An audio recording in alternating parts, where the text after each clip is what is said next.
Darus gimana ini? Itu ada dua pendapat. Ada ulama-ulama zahir, yakni min ahlil zawahir, ada min ahlil bawatin.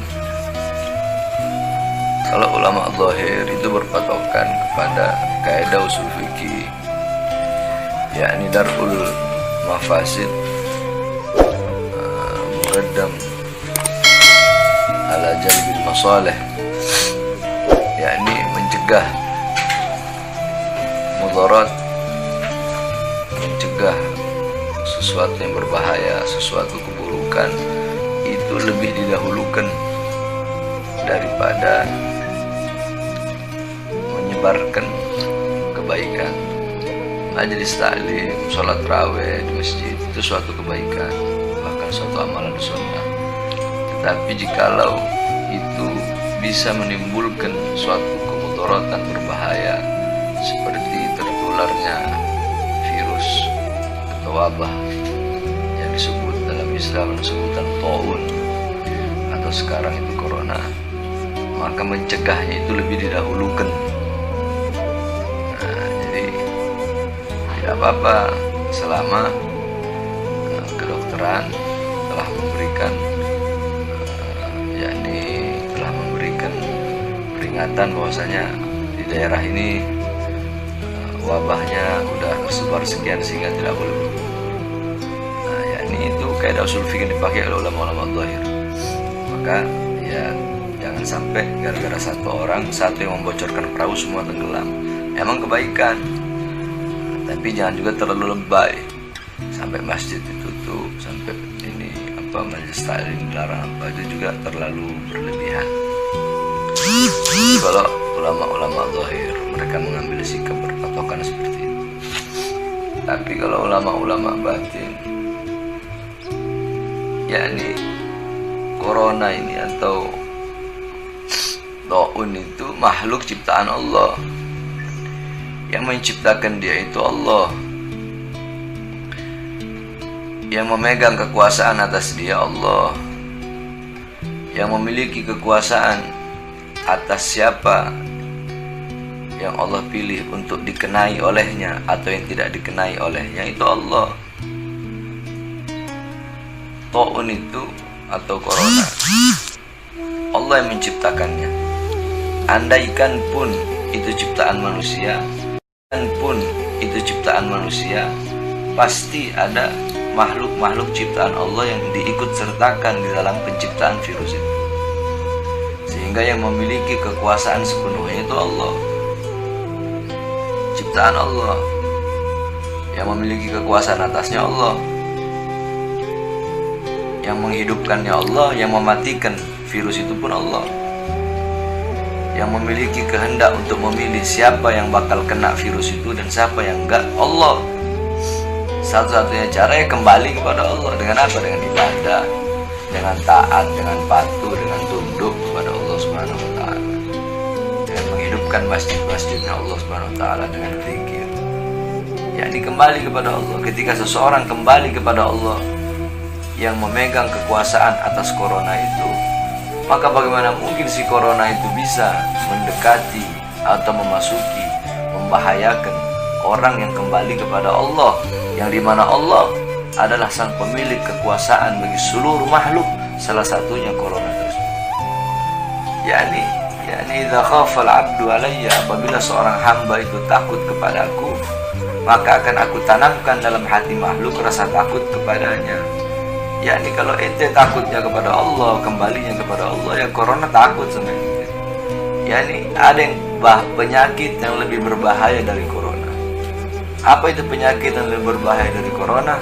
Hati yang lebih takut kepada corona daripada takut kepada Allah. Subhanallah, sallallahu alaihi Nabi Muhammad.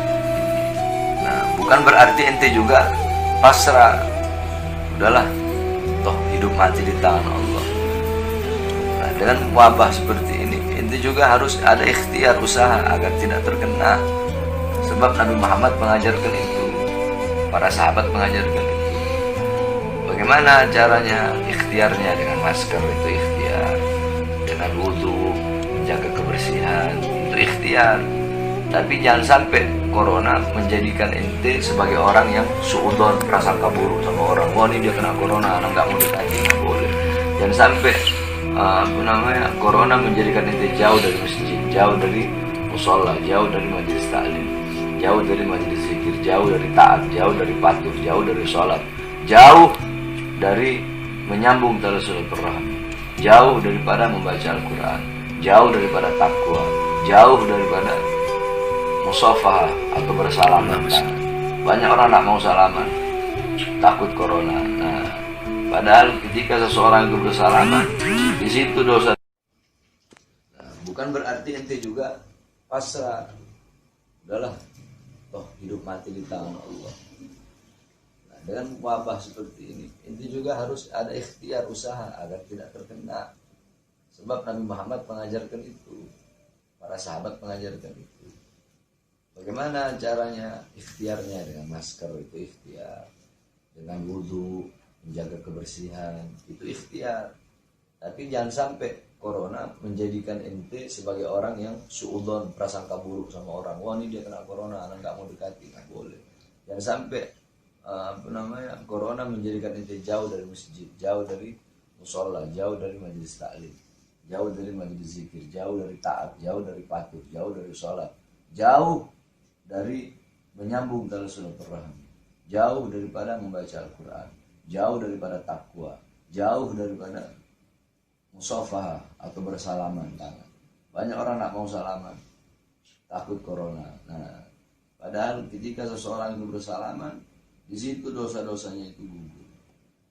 Itu kalau mau ikut ulama ahli batin. Terserah orang mau ikut mana, mau ikut ulama fikih atau mau ikut ulama batin. Banyak. Nabi Ibrahim menjadi kekasih Allah karena 4 perkara, 4 sebab. Salah satunya itu tidak pernah gelisah, tidak pernah risau dengan segala sesuatu yang telah dijamin oleh Allah. Apa itu rezeki? Ente pagi, siang, sore, malam nyari uang, nyari rezeki, nyari nafkah. Padahal itu telah dijamin. Ente bersungguh-sungguh nyarinya. Sedangkan sesuatu yang belum dijamin itu biasa-biasa saja. Apa itu? Sorga. Harusnya kan kebalik. Sorga yang belum dijamin, akhirat yang belum dijamin, itu yang itu sungguh-sungguh nyarinya. Dunia, harta, rezeki yang sudah dijamin biasa-biasa aja. Rezeki gak bakal ketuker. Anak sama ente 1, 2, 3, 4. Ente orang berempat mancing, lautnya sama, perahunya sama, umpannya sama, kailnya sama, dapat ikannya sama nggak? Ente 3, ente 6, 2 nggak dapat, padahal sama. Rezeki seperti itu. Rezeki itu ada 2. Ada rezeki yang dicari, ada rezeki yang mencari. Ketika engkau tidak bisa mencari rezeki, maka Allah perintahkan malaikat untuk membawakan rezeki itu kepadamu. Itu rezeki yang mencari. Tidak ada yang mustahil bagi Allah. Tetap ada ikhtiar, tetap usaha, tetap kerja, tetap harus itu. Nabi aja dagang kok.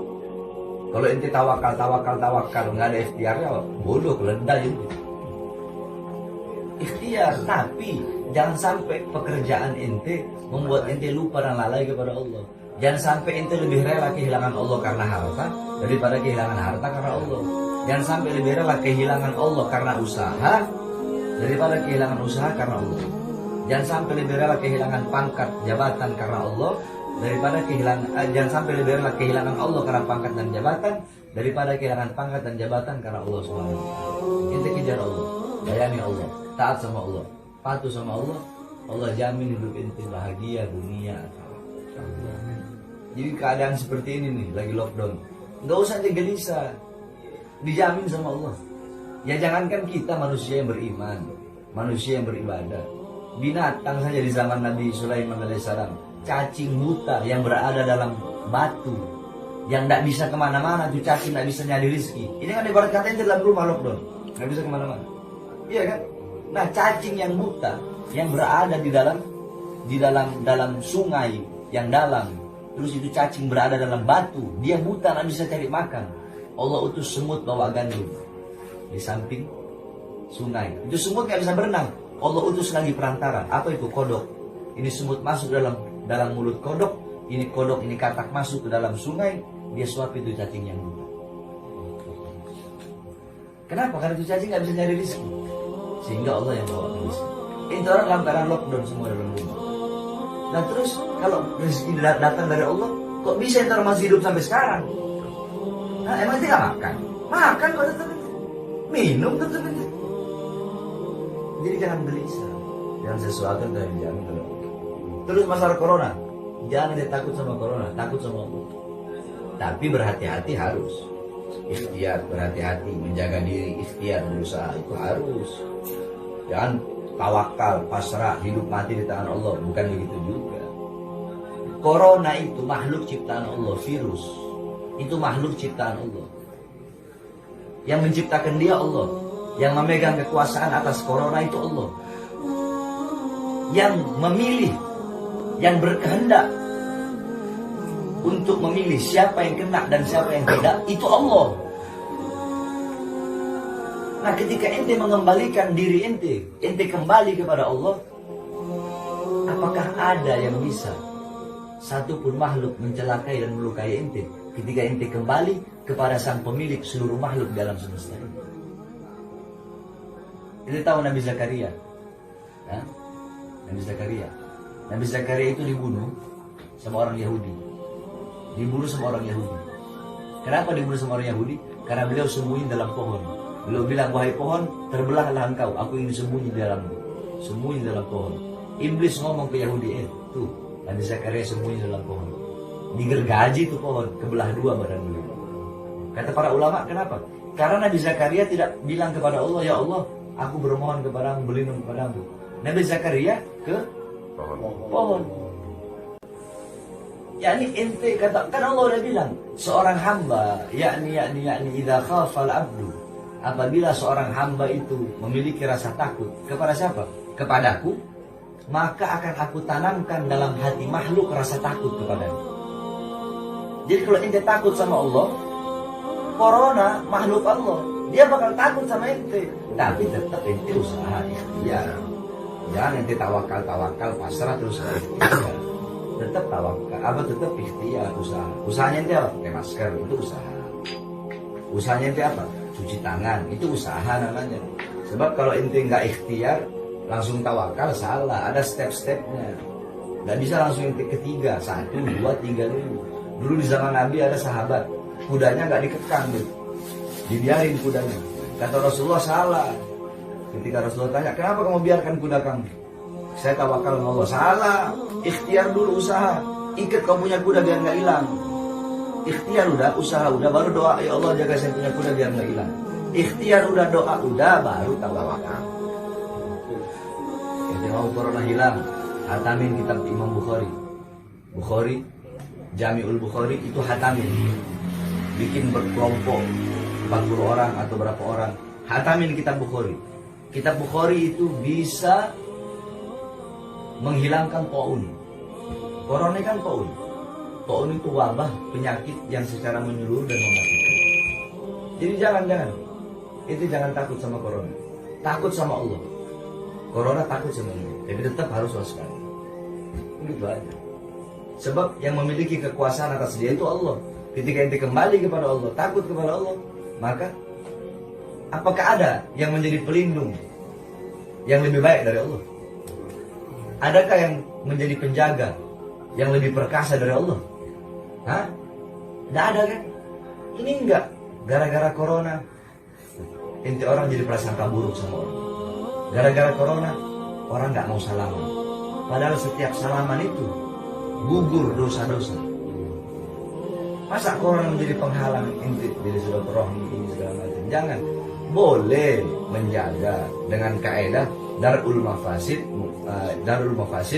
mugaddam ala jalbil masalih. Itu kaedahnya, yakni mencegah mudarat, mencegah keburukan, mencegah bahaya itu didahulukan daripada menyebarkan kebaikan. Tapi jangan lebay juga, berlebihan juga, saya bisik-bisik tutup-tutup. Ya kan bisa ikhtiar, bagaimana caranya? Ngomong begini kan, kita susah nih, lockdown, nggak ada ceramah, hanya bilang istighfar yang banyak. Ente ngomong begitu, ente telah menunjukkan bahwasanya ceramah ente jadikan sebagai pekerjaan. Dengan berbahasa seperti itu, ente telah menunjukkan bahwasanya ceramah ente jadikan sebagai lahan atau kendaraan untuk memuaskan isi perut ente. Istighfar.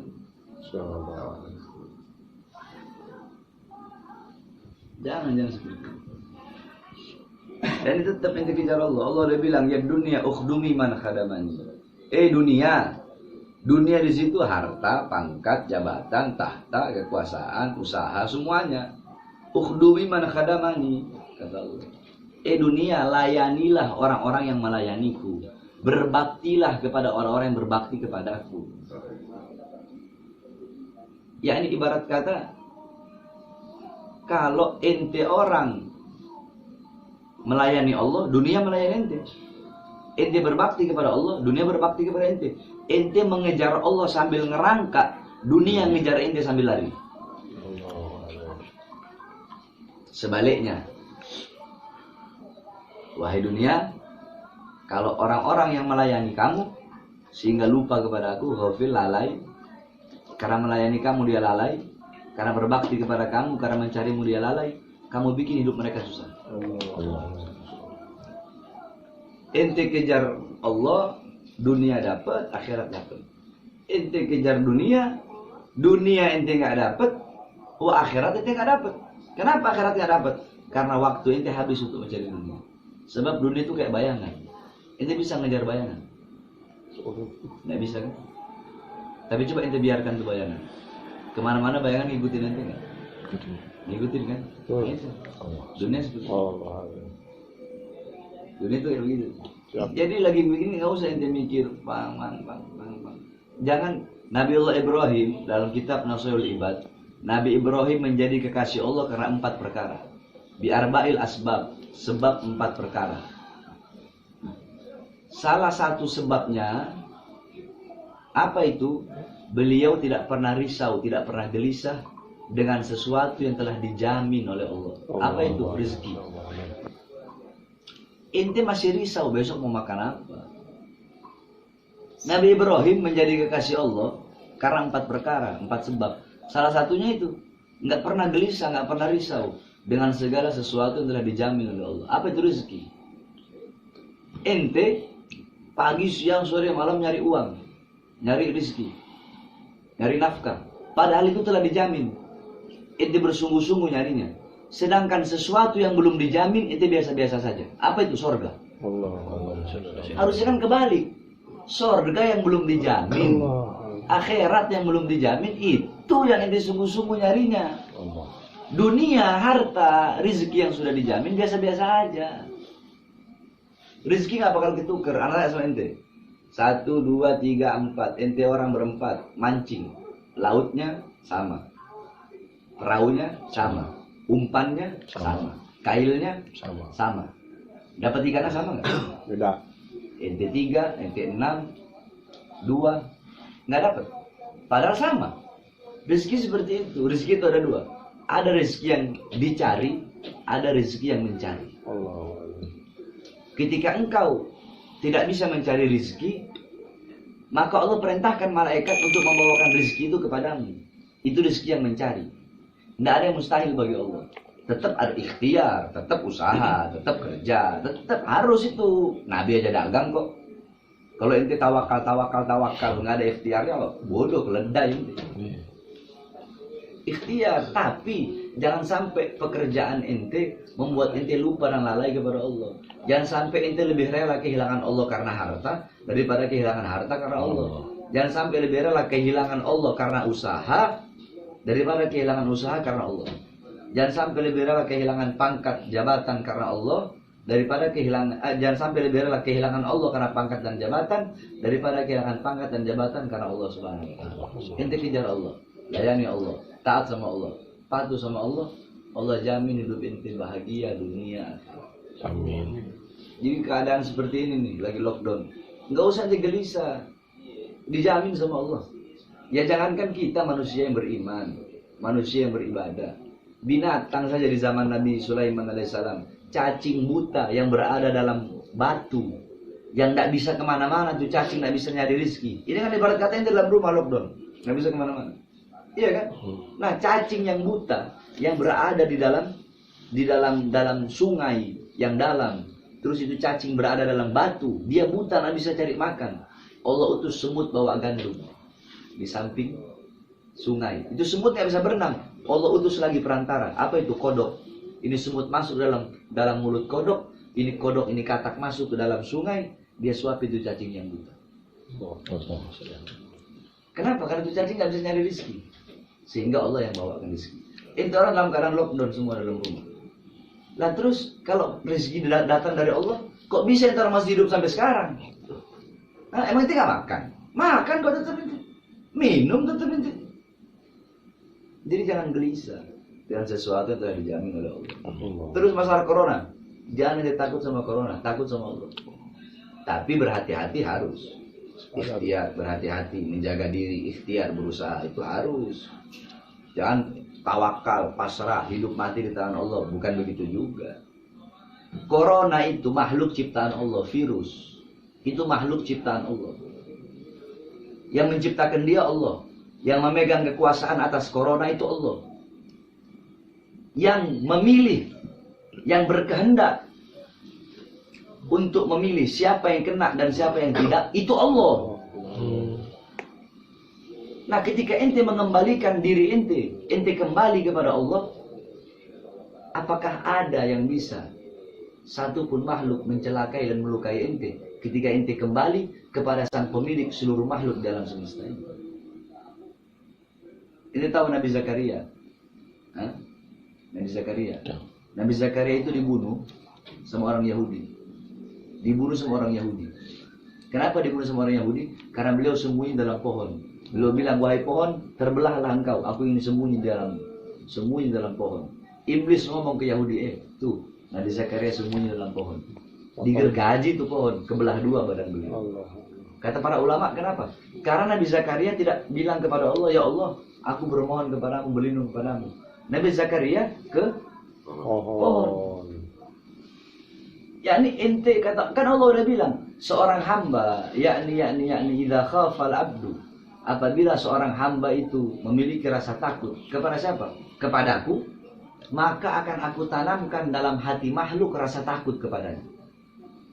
Jadi kalau ente takut sama Allah, corona makhluk Allah, dia bakal takut sama ente. Tapi tetap ente usaha ikhtiar. Jangan ente tawakal pasrah terus nggak ikhtiar. Tetap tawakal, tetap ikhtiar, usaha. Usahanya ente pakai masker, itu usaha. Usahanya ente apa? Cuci tangan, itu usaha namanya. Sebab kalau ente nggak ikhtiar, langsung tawakal, salah. Ada step-stepnya. Nggak bisa langsung ente ketiga, 1, 2, 3 dulu. Dulu di zaman Nabi ada sahabat, kudanya nggak dikekang dulu, dibiarin kudanya. Kata Rasulullah salah. Ketika Rasulullah tanya, kenapa kamu biarkan kuda kamu? Saya tawakal sama Allah. Salah. Ikhtiar dulu, usaha. Ikat kau punya kuda biar nggak hilang. Ikhtiar udah, usaha udah, baru doa, ya Allah jaga saya punya kuda biar nggak hilang. Ikhtiar udah, doa udah, baru tawakal. Yang mau corona hilang, hatamin kitab Imam Bukhari. Jami'ul Bukhari itu hatamin. Bikin berkelompok 40 orang atau berapa orang, hatamin kitab Bukhari. Kitab Bukhari itu bisa menghilangkan taun. Corona kan taun. Taun itu wabah penyakit yang secara menyeluruh dan mematikan. Jadi jangan. Inti jangan takut sama corona. Takut sama Allah. Corona takut sama ini. Tapi tetap harus waspada. Begitu aja. Ketika engkau sakit, maka itu menjadi penebus bagi dosa-dosamu. Sebagaimana sabda Nabi qala Rasul, hama yaum wa lailah kafaras. Sakit panas selama sehari satu malam itu dapat menjadi penebus bagi dosa selama setahun. Yakni sakit panas sehari semalam itu menjadi penebus dosa setahun. yakni bersyukur kepada Allah Subhanahu wa taala. Banyak orang mengeluh ketika diberi penyakit. Bersyukur ketika diberi nikmat banyak, tetapi orang yang bersyukur ketika nikmat sehat diangkat kemudian dia bersyukur itu sedikit. Jadilah orang-orang yang bersyukur ketika diberi nikmat atau dicabut nikmat tersebut. Sebab di balik itu ada hikmah, yakni penebus bagi dosa. Orang-orang soleh zaman dahulu apabila beliau-beliau sakit, maka beliau-beliau, para ulama, para salafun soleh, orang-orang soleh, ketika mereka sakit mereka mengangkat tangan dan berkata, marhaban bil kafarah, selamat datang wahai penebus dosa, wahai pelebur dosa, penghapus dosa. Qala Rasul, idza marada al-'abdu al-mu'min wal mu'minah ba'atha Allah ta'ala ilaihi arba'atan minal malaikah qabla al-marad fayamuru Allah ta'ala ahaduhum an ya'khudha quwwatahu fayakhudhuha bi'amrillahi ta'ala fayad'afu wa ya'muru ath-thani an ya'khudha lazzata at-ta'am min famihi wa ya'muru ath-thalith an ya'khudha nura wajhi fayakunu musfar al-wajh wa ya'muru ar-rabi' an ya'khudha jami'a dhunubahu fayakunu tahiran min adh-dhunub.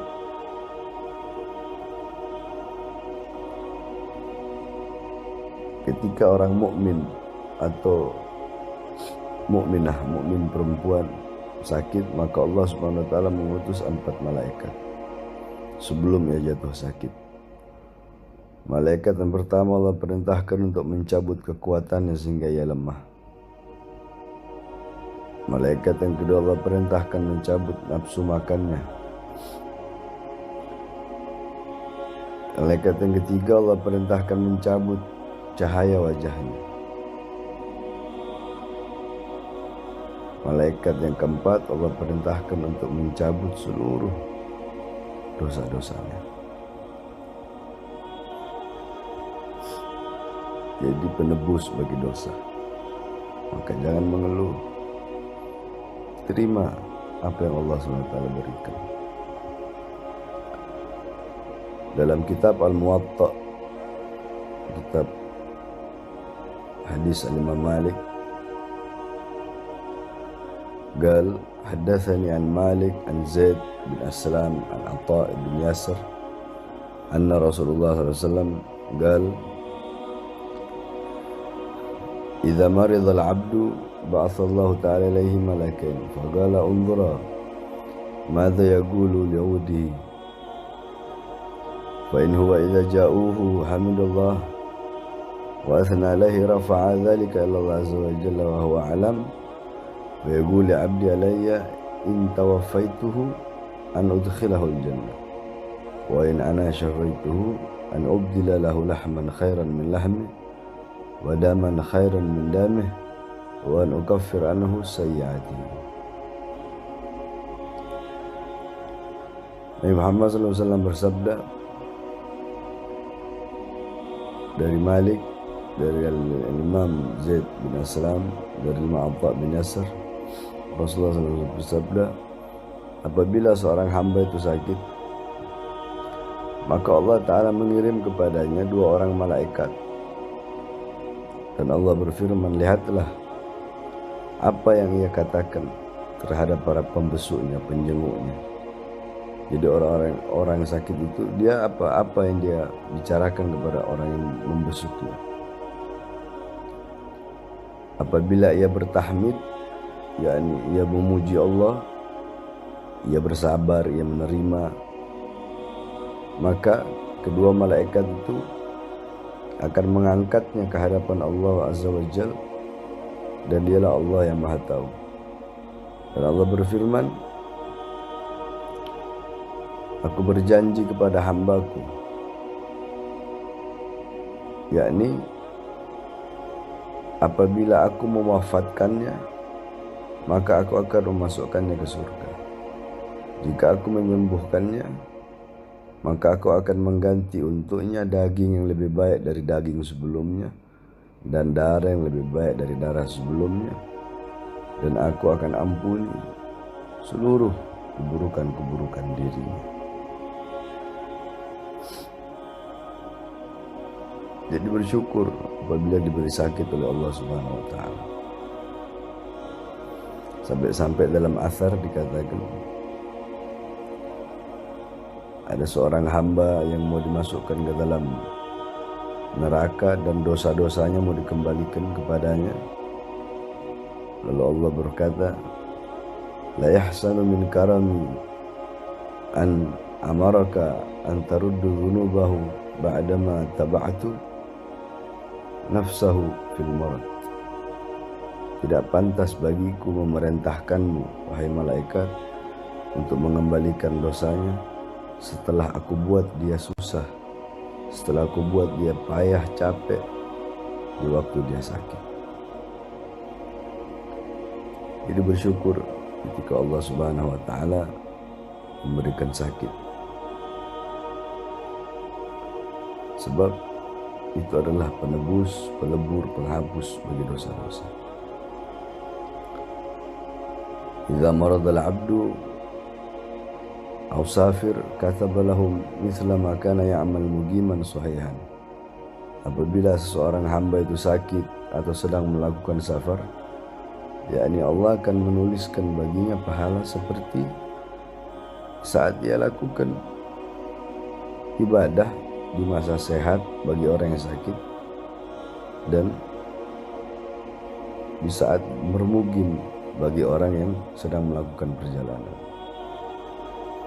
yakni walaupun seseorang itu berbaring, beristirahat di atas kasur, tapi apabila dia ridha, dia sabar, bersyukur kepada Allah, pahala terus mengalir.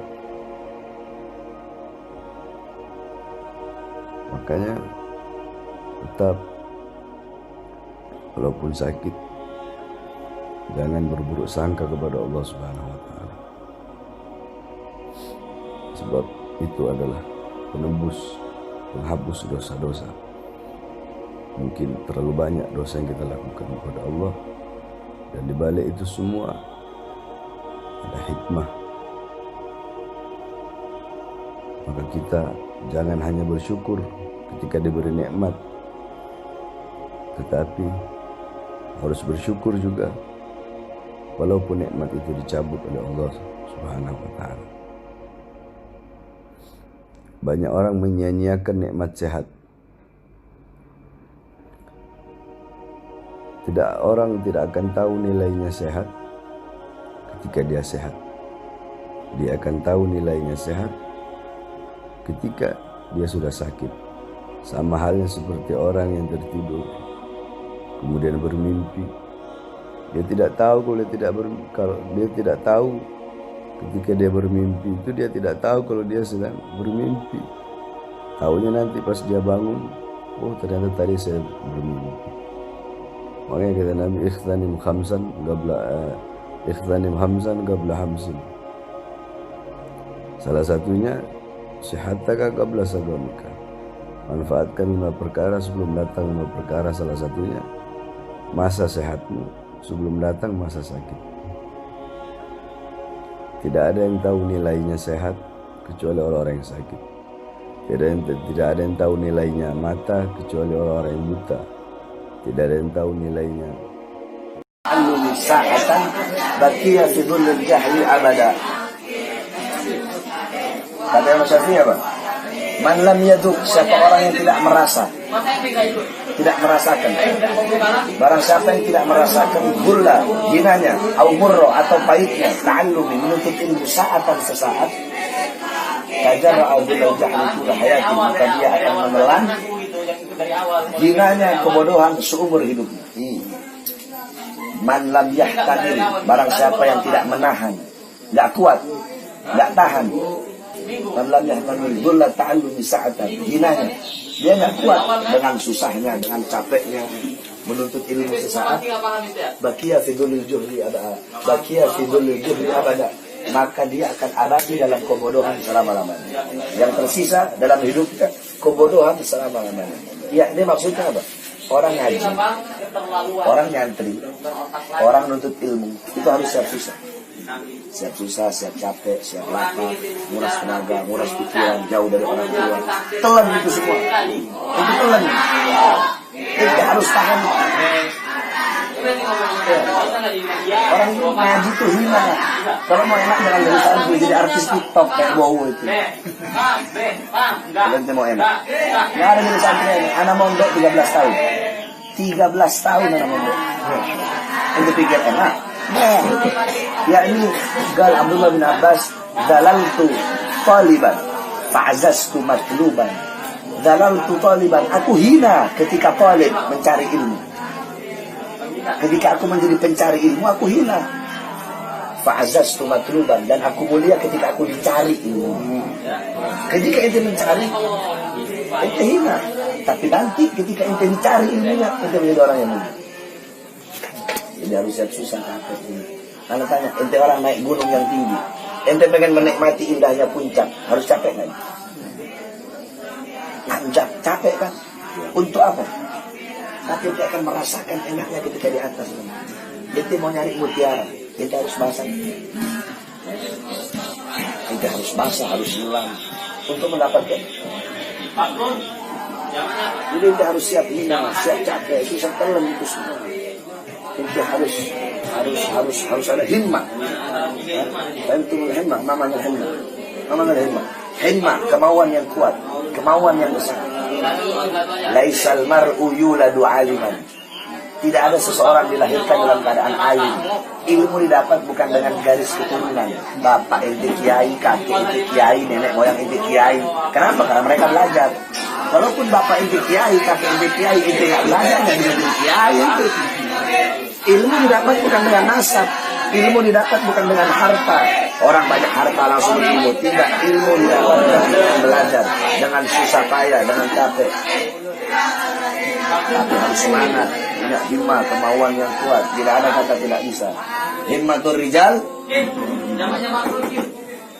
Semangat satu anak laki-laki itu tahdibul jibal, bisa menghancurkan satu gunung. Bukan pulun. Ente jalan-jalan di kampung-kampung, di desa-desa, gunung, dibelah, bisa jadi jalan. Kenapa? Karena ada kemauan. Manjada, wajada. Malah siapa yang bersungguh-sungguh dia akan mendapatkan, dia akan berhasil. Ya. Ada satu orang dulu pengen nyari mutiara. Orang kalau mau nyari mutiara, modalnya apa? Anak-anak bersih-bersih semua. Ayam surah.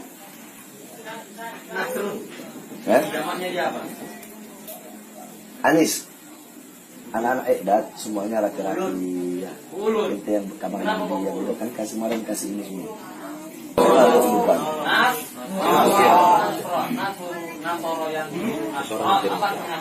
Orang kalau jadi mutiara modalnya apa? Pertolongan. Tahu terus buat nyelam terus bisa nyelam. Ini orang dia nggak punya apa-apa. Modalnya apa? Gayung sama himmah, semangat yang kuat. Nggak punya perahu wala alat selam. Itu dia ngapain? Nguras laut. Itu bahaya. Pekerjaan sia-sia. Jangankan satu orang, semua manusia dikumpulin buat nguras laut nggak bakal kering. Tapi dia nggak pikir itu. Himmah, semangat tiap hari. Bertahun-tahun. Akhirnya Allah bilang, ini orang bisa bikin rusak, laut ini rusak. Allah bilang, malaikat suruh ikan di laut cemplungin mutiara ke gayungnya dia.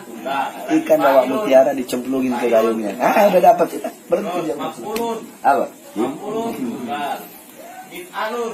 Nabiullah Ibrahim alaihissalam ketika dibakar sama Namrud, itu cicak, tahu cicak itu cicak niup itu api biar tambah besar, makanya cicak hukumnya sunnah dibunuh ya, tapi cara membunuhnya nggak boleh disiksa, harus langsung dibunuh. Nah, di sisi lain ada binatang kodok. Ini kodok dia pergi ke sungai, dia ambil air, dia siram. Sia-sia pekerjaannya. Jangankan satu kodok, semua kodok dikumpulin buat nyiram air di api itu nggak bakal padam tuh api. Tapi Allah tidak melihat perbuatan dia. Allah lihat kemauan dia yang kuat, himmahnya dia untuk menolong Nabi Ibrahim. Santri begitu, harus himmah, jangan lembek-lembek jadi santri nanti orang. Ya, himmah itu pertama. Punya kemauan yang kuat untuk belajar. Yang kedua, khidmat. Apa itu khidmat? Melayani, berbakti kepada guru. Ilmu didapatkan bukan dengan belajar. Dal Abu Yamaliki, talabul khudum ahabbu ilayya.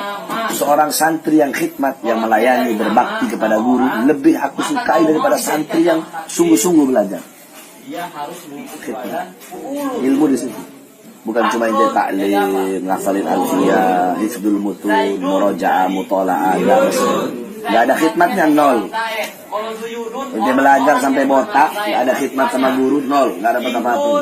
Anak di pondok gak banyak belajar, tapi banyak khidmat. Anak layani, anak guru. Anak nyaku. Ya.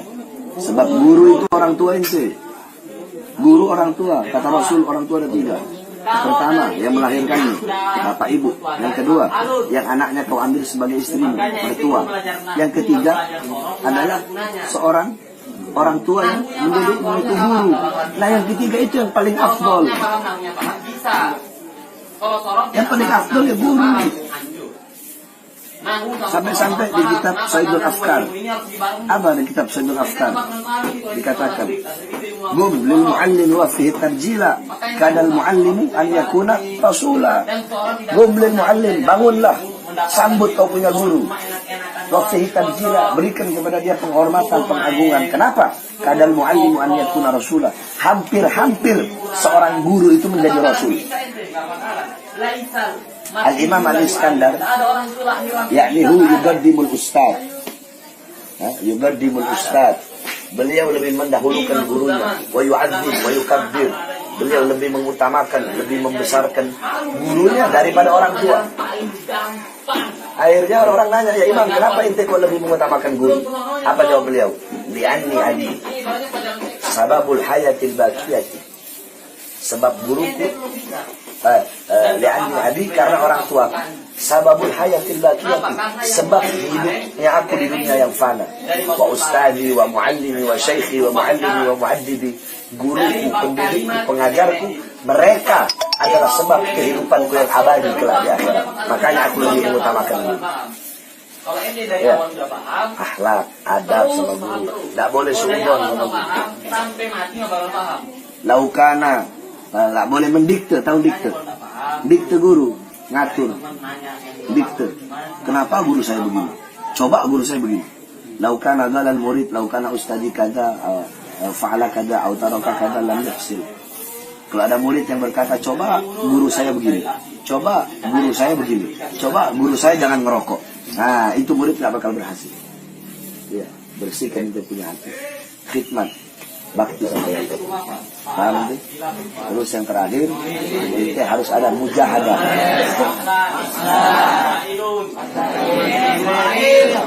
Mujahadah. Apa itu? Bersungguh-sungguh dalam menuntut ilmu. Syekh Abdul Qadir Jailani waktu menuntut ilmu dalam keadaan lapar, beliau ngerangkak ke padang pasir. Untuk apa? Untuk makan pucuk-pucuk daun. Itu mujahadah. Al-Imam Jarir Ibn Hashim selama 7 tahun belajar di bawah cahaya bulan. Kenapa? Nggak punya uang buat beli lentera. Tetap beliau semangat. Nggak ada lampu, nggak punya lentera. Belajarnya di bawah cahaya bulan. Dalam keterbatasan, dalam kemiskinan masih semangat. Al-Imam Syafi'i, ibunya orang susah, nggak punya uang buat beli lauk, nggak makan lauk. Bukan lauk. Akhirnya Syafi'i nyari tulang onta, tulang kambing, nulis di sini. Gurunya Imam Malik ngomong, nulis di tulang, karena nggak punya uang untuk beli kertas. Udah penuh, masukin botol. Semangat. Di dalam ngaji harus selalu istiqomah. Istiqomah itu begini. Kasih tunjuk sama ini. Orang istiqomah. Ente duduk, ini guru. Ente sudah biasa duduk di sini. Kalau besoknya ente ngaji duduknya di sini, nggak istiqomah. Jadi bahkan dalam hal duduk saya itu harus istiqomah. Paham itu? Itu istiqomah. Hari ini duduk di sini, di sini terus. Itu istiqomah namanya. Jangan hari ini duduk di sini, nanti udah duduk di sini. Bagaimana cara biar ente udah bisa duduk di sini? Ente harus duluan datang, bukan guru nunggu ente. Itu murid-murid sekarang. Gurunya yang bahli dapat manfaat bagaimana kalau murid-murid kami antum kalian murid-murid. Bahlu yang kanan biasanya itu. Ya. Di kitab Inbahur Ruwat, tahu kitabnya itu apa tahu? Belum. Ada kitab namanya Inbahur Ruwat ala Anba'in Nuhat. Itu menjelaskan tentang kisah-kisah ahli nahwu. Nuhat itu ahli nahwu. Ada satu ahli nahwu dulu namanya Imam Abu Ali Al-Qali. Beliau punya murid namanya Syekh Abdullah Az-Zubaydi. Syekh Abdullah Az-Zubaydi setiap hari dia tidur di kandang gurunya. Tiap hari tidur di kandang gurunya. Biar apa? Biar nanti berada di barisan paling depan untuk menuntut ilmu. Al-Imam Ibn Jandal Al-Qurtubi punya murid Al-Imam Abu Hatim dan Al-Imam Ibn Mujahid.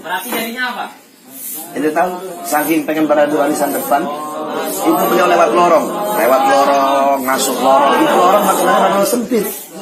Beliau keluar dari lorong, kulitnya udah lepas semua, lecek semua. Saking pengen berada di barisan depan. Mujahid. Ini insya Allah berhasil. Jangan pakai peci hitam. Nanti anak bilang mau zakat. Pakai peci putih semua. Ya. Jangan biasa pakai peci hitam. Cakep. Jangan pakai peci putih. Pakai peci nasional. Hatta Ahok pakai peci. Santri Nusantara gitu. Nggak boleh. Bukan nggak boleh. Ya. Cuma kalau ente mau ikut torigohnya Habaib Ba'alawi ya. Banyak ninggalan sua baibok. Nabi itu punya baju 3. Allahu Akbar. Allahu Akbar. Jurid pembela Rasulullah. Untuk agama bangkitlah, untuk negara satukan hati, satukan jiwa. Musuh di depan mata, lawan dia berdarah. Agama dan negara tercinta, ya murah harganya. Maju ayo maju, ayo terus maju. ABC kami berjanji demi Allah, rela binasa untuk wahai prajurit. Tanpa lelah, walau harus merangkak dengan takkan mundur, walau satu langkah takkan mundur. Wahai para pemudi-pemuda, kibarkan panji Al-Mustafa, serahkan jiwa mencari syahid di jalan Allah. Pantang menyerah, walau bergelimangan darah, menjadi saksi di sisi Allah. Mati syahid adalah hari raya. Maju ayo terus maju.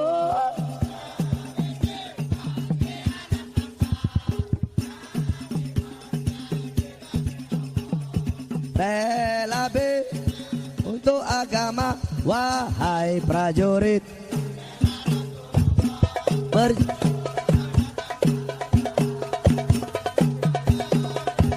Merangkak dengan mata, takkan mundur, takkan mundur. prajurit pembela ras, bangkit untuk agama.